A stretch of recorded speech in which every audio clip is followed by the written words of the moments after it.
আমি যখন জিকির আজকার করি ভয়াবহ অন্ধকার কবরকে ভেবে ভেবে মনে করে আমি যখন মরে যাব ওইভাবে কবরে পাঠাবে, তখন আমি কি করে একাই থাকবো কিয়ামত পর্যন্ত ইয়া রাসূলুল্লাহ।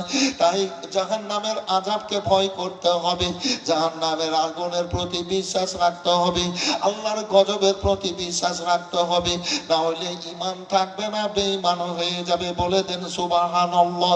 কিন্তু আমি বললাম ভয় করি না জাহান্নামে, আল্লাহু আকবার, কিন্তু উল্টোটা বলে দিলাম। কোন বলে কোন সাহসে? দেখুন ভাইজান আমার, আল্লাহ রাব্বুল আলামিনের রাসূলের মহব্বতে বলেছি। আল্লাহর হাবিব বলেন খাদিজা কেন কাঁদো? আল্লাহ রাসূল গো, কবরের আযাব ভয়াবহ আযাব, জাহান্নামের আগুনের ভয়াবহ আযাব ইয়া রাসূলুল্লাহ। তাই আমি জাহান্নামের আগুনের ভয়ে আমার কান্দি। আল্লাহর হাবিব বলেন খাদিজা আল্লাহ রাসূলের মুখ থেকে কি বলতে শুনোনি? বলে কি ইয়া রাসূলুল্লাহ? বলে মাম্মাসাত জ্বালা দিলাম কামাসাহু ফিন্নার। যে ব্যক্তিরা এক সময় নবীর মহব্বতে চলে এসে নবীর কাছে, আল্লাহ রাব্বুল আলামিন ওই ব্যক্তিদের জন্য জাহান্নামের আগুন হারাম করে দিয়েছে। খাদিজা তুমি 25 বছর আমার সংস্পর্শে থাকলে তুমি কেন কাঁদছো? বলে কাঁদছি ভয়ে গো আল্লাহর রাসূল। আল্লাহর রাসূল আমার বলেন খাদিজা তুমি কিছু বলছো? বলে হ্যাঁ ইয়া রাসূলুল্লাহ, আমি মনে হয় বাঁচবো না, মরে যাব। আমি 3খানা কথা বলবো গো আল্লাহর রাসূল, আমার কথা রাখবেন? বলে হ্যাঁ। খাদিজা আমি তোমার কথা রাখবো। এ বেরাদার, আল্লাহর রাসূল বলেন খাদিজা আমি যখন মায়ের পেটে 4 মাস 10 দিনের ছিলাম, আমার আব্বা আব্দুল্লাহ মারা গেছিল। আল্লাহ আমাকে বাঁফারা করে দুনিয়ায় পাঠিয়েছিল। খাদিজা আমাকে মা আমেনা জন্ম দেওয়ার পর আমি আস্তে আস্তে যখন বড় হলাম, মক্কার অলিগলি ঘুরে বেড়াতে লাগলাম। মক্কা শহরের ছেলেরা আব্বাকে আব্বা বলে ডাক দেয়, আব্বারা হাত ধরে দোকানে নিয়ে গিয়ে খাবার নিয়ে দেয়, খাবার কিনে দেয়, খেলনা কিনে দেয়। ছেলেরাকে বুকে জড়িয়ে ধরে আব্বারা, আমি আব্বা আব্বা বলে ডেকে আব্বাকে আমি পেতাম না। আল্লাহু আল্লাহ।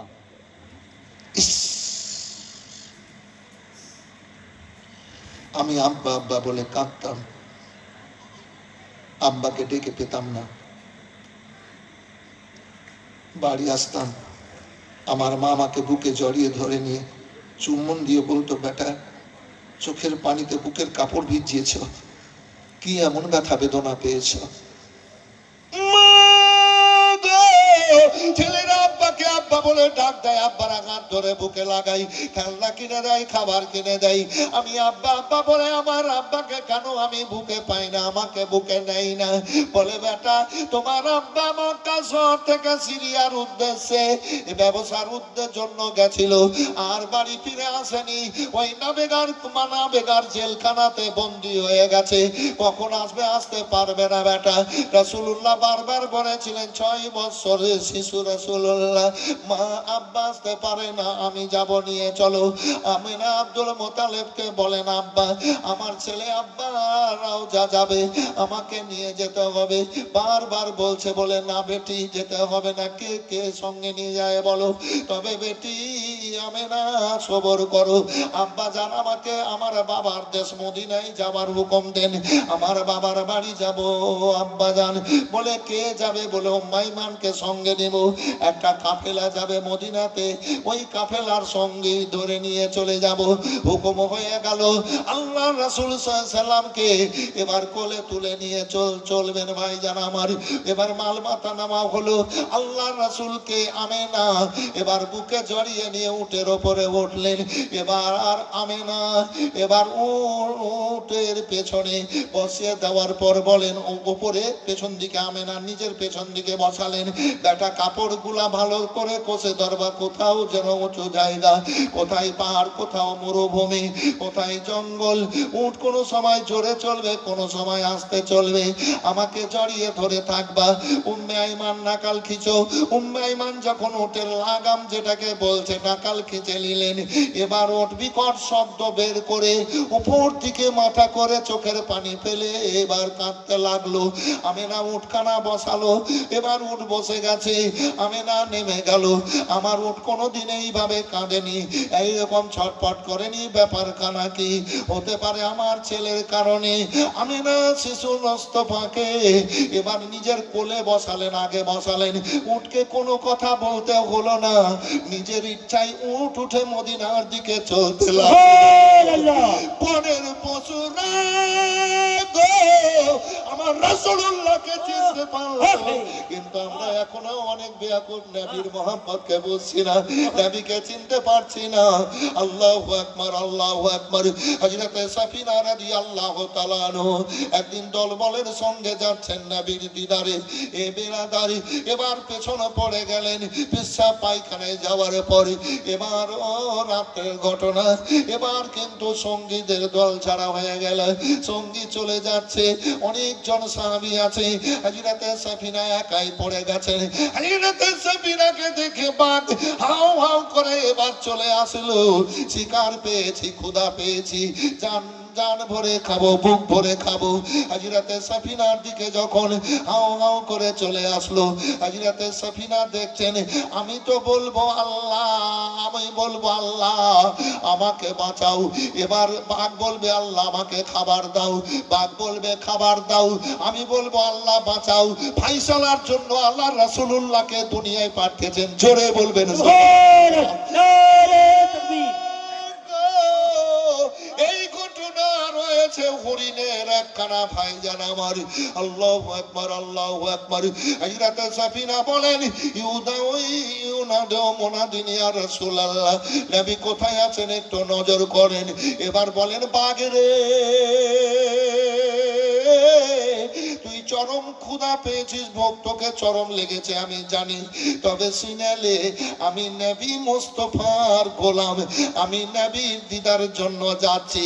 এবার ওই বাঘ নেড়ে নেড়ে এবার কাছে যাওয়ার পর, পা চাটার পর, কদম বসি করার পর ইশারা দিয়ে হযরত সাফিনাকে এবার পিঠে বসিয়ে নিয়ে চলতে লাগলেন নবীর দরবারে। জোরে বলবেন সুবহানাল্লাহ। এতিমাহালে মা আমেনার কোলে রহমত নেমে এলো, প্রসব পরে অসরাজারে, প্রসব পরে অসরাজারে উম্মত বলে রহমত নেমে এলো, মা আমেনা খুশি মনে। আচ্ছা গজল বলছি তো আপনারা কষ্ট পাচ্ছেন নাকি? জি, মা আমেনা খুশি মনে চুম্বন দিলেন নূর বদনে। আবার পরে বুকে টেনে, আবার পরে বুকে টেনে দুগ্ধ পান করালো, রহমত নেমে এলো। আপন পর সব মক্কা বাসী, ব্যবহারে হলো খুশি। আপন পর সব মক্কা বাসী, ব্যবহারে হলো খুশি।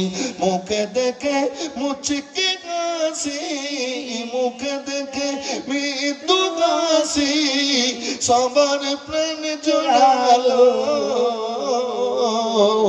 রহমত নেমে এলো।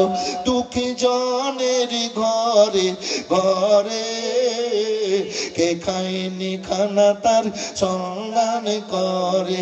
নিজে পেটে পাথর পেটে, নিজে পেটে পাথর পেটে সারা রাত কাটালো,